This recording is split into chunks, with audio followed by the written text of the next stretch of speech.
여러분, 서울 집값이 굉장히 많이 떨어졌다. 그래서 2019년 집값이 됐다. 이 말씀 제가 많이 드렸죠.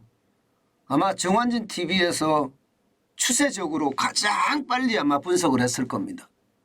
이게 국토부 실거래가 공개 시스템을 봤더니 11월, 12월에 거래되는 많은 그 집값들이 실제로 추세선에서 따져봤을 때 2018년이나 2019년하고 같더라.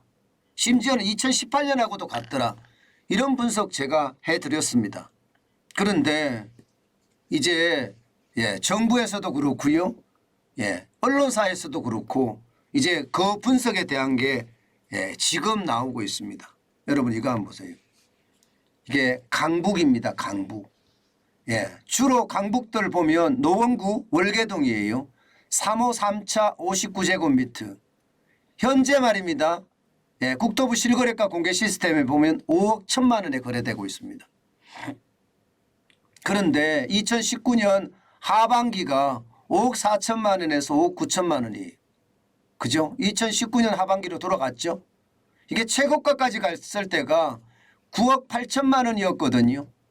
그러면 적어도 4억 7천만 원이 떨어졌다는 이야기가 되나요? 4억 7천만 원. 거의 뭐 반토막이 났다고 봐야 되죠. 이게 성북구 장이동의 레미안 장이 펄스트 하이 84제곱미터도 마찬가지입니다. 고가가 13억 3천만 원이었는데 지금 거래가가 8억 9천만 원까지 떨어졌습니다. 동대문구 전논동 레미안 크래시티 84제곱미터도 마찬가지고요. 고가가 17억까지 갔으나 최근에 거래는 10억 5천만 원까지 거래됩니다. 마포도 그렇습니다. 마포도. 마포 레미안 프루지오 59제곱미터. 이게 대장주죠. 그죠? 17억까지 갔으나 11억 6억이나 떨어진 가격이에요. 이게 강북만 이렇게 떨어졌느냐? 이게 아닙니다. 강남도 떨어집니다. 강남도. 서초구도 보면 서초구 잠원동의 신반포 4차 100제곱미터입니다. 24억 2천만 원이에요. 이거 많이 갈 때 31억 7천만 원까지 올라갔었거든요. 이게 2021년 최고가입니다. 거기에 비하면 지금 7억 5천만 원이 떨어진 거죠. 강남구 개포동의 개포주공 6단지 83제곱미터입니다. 지금 19억 가고 있습니다. 28억 5천만 원까지 갔었던 거예요. 그러면 9억 5천만 원이 떨어진 가격인가요? 그리고 잠실 레이크 팰리스 59제곱미터도 마찬가지입니다. 14억입니다. 이거 20억 1천만 원까지 갔어요. 강동구 명일동에 레미안 명일 역설 베뉴도 59제곱미터가 적어도 말입니다. 적어도 5억 한 3천만 원가량 떨어졌습니다. 5억 3천만 원가량. 실제로 이제 2019년 집값으로 돌아갔다 이런 말씀 많이 나오지요. 그만큼 말입니다. 시장의 분위기는 지금 급반전됐다 이렇게 이야기할 수가 있습니다. 실제 여러분들에게 제가 제일 빨리 분석해 드렸을 때가 벌써 말입니다. 벌써 한 3주 한 달 전에 저희가 분석을 해서 시계열적으로 분석을 해 드렸는데 그 당시에 분석이 송파 잠실 파코리오였습니다. 실제 말입니다. 11월 30일 20층 거래 가격이 16억 7천만 원. 그러니까 2021년 8월 25일에 25억 3천만 원까지 가던 것이 16억 7천만 원까지 떨어졌으니까 그죠? 굉장히 많이 떨어졌죠. 거의 말입니다. 9억가량 떨어졌나? 9억? 9억가량. 굉장히 많이 떨어졌죠. 지금 뭐 16억 7천까지 떨어졌으니까 엄청나게 떨어진 거죠. 이게 중개거래거든요. 근데 16억 7천이라는 가격을 보면 말입니다. 2018년에 가보면 9월 10일 날 15억 천까지 올라간 적도 있고요. 2019년에 7월 16일에 17억까지 갔습니다. 2019년 집값 됐다. 저희들이 분석한 거하고 똑같죠.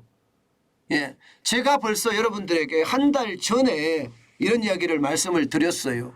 지금 2019년 집값이 됐으니까 임장을 하시라고도 제가 말씀을 드렸습니다. 시장을 돌아보는 게 좋다. 현장 답사가 중요하다. 집을 살려고 하면 한꺼번에 사지 절대로 못한다. 그렇기 때문에 시장에 익숙해져야 된다. 시장에 가서 계속 내가 가고 싶은 곳에 집값이 어떻게 변동되는지 보면서 살 거냐 말 거냐 여기에 대한 고민을 해야 되는 것 반드시 제가 필요하다고 말씀을 드렸습니다. 그런데 그게 점점 현실화됐죠. 현실화됐죠. 지금 말입니다. 떨어진 그 폭이 굉장히 높습니다. 그렇기 때문에 여러분 굉장히 조심하시고 또 조심하시면서 시장 바라보고요. 현장 답사하면서 내가 어떻게 해야 될지 반드시 보는 게 필요합니다. 제가 여러분들에게 경매 시장을 가봐야 된다. 그 말씀 드렸고요. 또 지금 급매물에 대한 것도 한 번씩 봐야 된다. 그 말씀도 드렸습니다. 반드시 필요하다고 저는 생각을 합니다. 물론 이게 거래량으로 보면 아직도 낮다. 뭐 이렇게 이야기해요. 그러나 여러분 보세요. 지난 10월에 서울 아파트 거래량이 557건이었어요. 최악이었죠. 그런데 12월에 보세요. 12월에 말입니다. 1월 6일까지 신고한 기준을 보면 578건이에요. 지금 이대로 가면 12월의 건수는 분명히 1000건이 넘어설 겁니다. 1월 6일 기준이잖아요. 1월 31일까지 이제 신고하는 게 다 12월로 포함이 되거든요.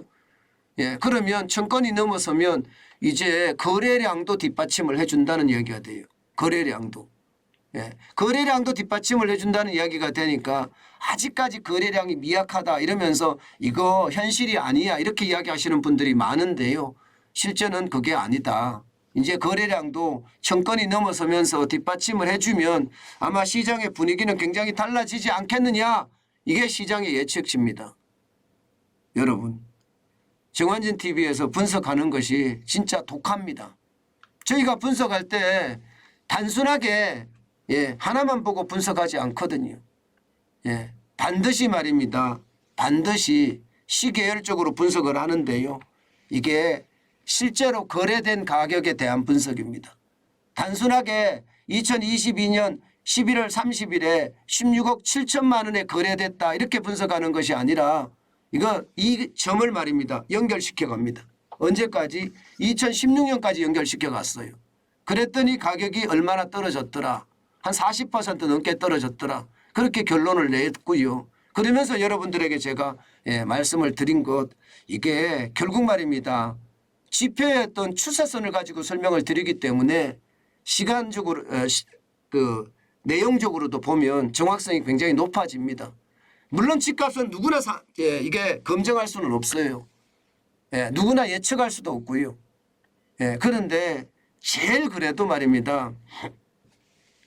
전망을 잘할 수 있고 예측을 잘할 수 있는 것은 지표를 가지고 데이터를 가지고 분석해서 그 데이터를 통해서 시장을 알려주는 거니까 아무래도 예측률을 좀 높입니다. 그래서 여러분들에게 저희들이 말씀을 많이 드리니까 많이 참고가 되셨으면 좋겠습니다. 앞으로도 말입니다. 제가 질적으로 정환진 TV의 어떤 방송의 컨텐츠를 많이 높여가겠다고 말씀을 드렸는데 이렇게 추세를 말입니다. 단순하게 현 시점만 보는 것이 아니라 그리고 뭐 10년 정도의 어떤 추세선을 보는 것이 아니라 전체 시장의 추세선을 보고 말입니다. 현재를 분석한 다음에 미래를 예측하는 거 앞으로 많이 할 예정입니다. 여러분들이 많이 보시면 아마 이해가 되실 거예요. 그 정도로 시장에 대한 분위기 저희들은 철저하게 읽어내려고 노력합니다.